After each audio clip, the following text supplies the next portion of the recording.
The House Select Committee investigating the January 6 attack on Congress and the attempt to overthrow the 2020 election published its final report Thursday, which includes conclusions about those responsible for Trump's fake electors scheme.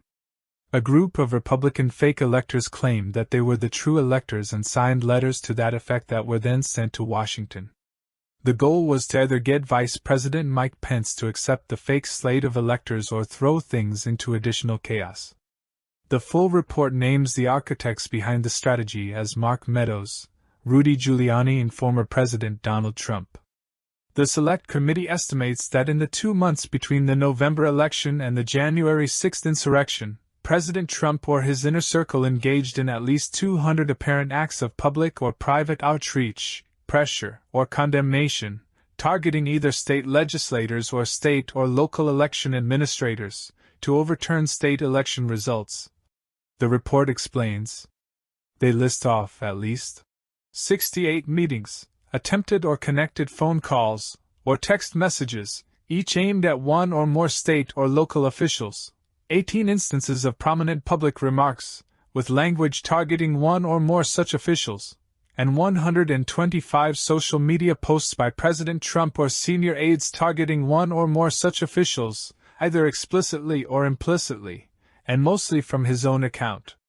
This coincided with Trump's team, both campaign and White House, trying to get help from local legislators. They contacted nearly 200 state lawmakers from swing states between November 30, 2020, and December 3, 2020, to try and get a legislative intervention to stop the election certification in the states.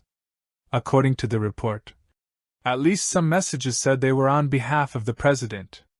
Trump, Giuliani, John Eastman, and others personally participated in a private briefing with nearly 300 state legislators on January 2, 2021, where Trump directly asked them to use the real power to choose the electoral votes before January 6. Trump told them they had to do it because, "I don't think the country is going to take it. It may be impossible to document each and every meeting, phone call, text message, or other contact that President Trump and his allies had with state and local officials in various battleground states," the committee confessed.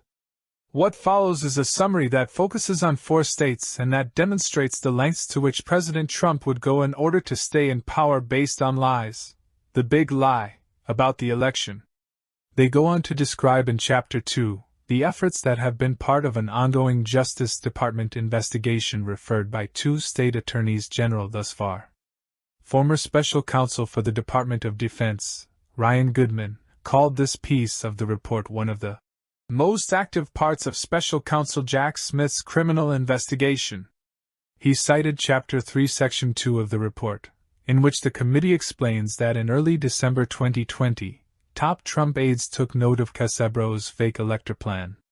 While John Eastman has been the main name cited as the strategy's advocate, the report describes Kenneth Casebro as the actual architect of the strategy.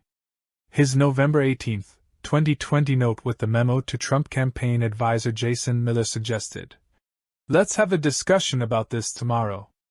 Miller said he just engaged with reporters on the topic.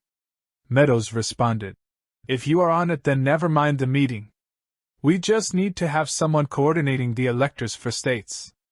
Miller clarified he'd been working the PR angle and argued they should still meet. Meadows agreed. When Meadows got a text message about the plot from a Louisiana state legislator that Trump electors from AR, SIC, MIGAPAWINV all meet next Monday at their state capitals, C, all themselves to order, elect officers and cast their votes for the president, then they certify their votes and transmit that certificate to Washington. Meadows told the lawmaker, "We are." Meadows' aide Cassidy Hutchinson confirmed the communication. She went on to cite dozens of meetings or calls about the fake electors scheme and that he was following it closely. Associate General Counsel Joshua Finley was asked by the campaign's General Counsel, Matthew Morgan, on or around December 2 or 8 about assembling the fake electors. Finley testified, "It was my understanding that the president made this decision." Morgan conveyed that Trump directed campaign lawyers to Look into electors in these potential litigation states. There was then a call with Republican Party Chair Ronna Romney McDaniel ahead of the December 14th electors vote, where she was introduced to John Eastman. She pledged her assistance to the scheme and told the President RNC staffers were already at work on the effort.